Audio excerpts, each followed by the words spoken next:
when we are practicing a scene, because you read it so many times, because no matter what, you end up mapping those emotions a little bit.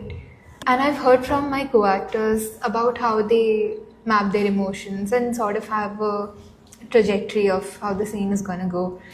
How do you think that comes in play with improvisation and maybe even blocks it a little bit or helps? It's important to go with some interpretation. It's important to go with your take. It's important to understand what you want to bring to the scene. So as long as your preparation is letting you enter an environment of what you can offer to a character or a scene like this, those kind of preparations are really good. But the kind of preparations that make you say this line I'll say this way and that line I'll say that way, those preparations are avoidable, because we need to have our take. Where are we coming from?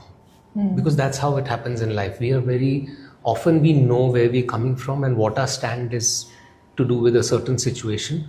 But when we meet another person or interact with another person, that very belief can sometimes change, sometimes modify to make it even more maybe solidify it further, or sometimes make it weaker.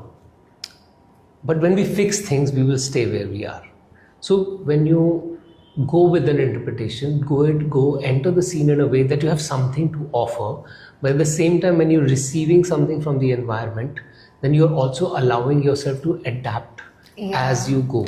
So it's the ideal scenario is always a combination of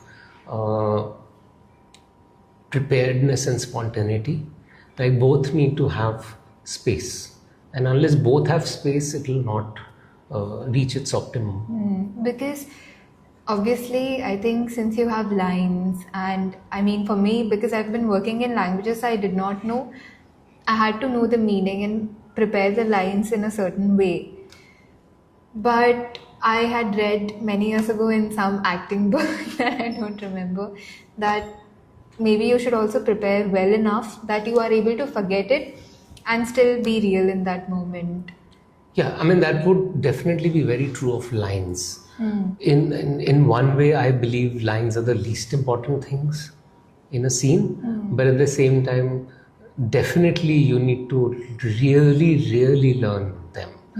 Because only when you really learn them can you afford to forget them. So that trust that when the moment comes, you will know what to say. So that the focus in your scene is not the lines, but everything that is beyond the lines, which is what are you feeling.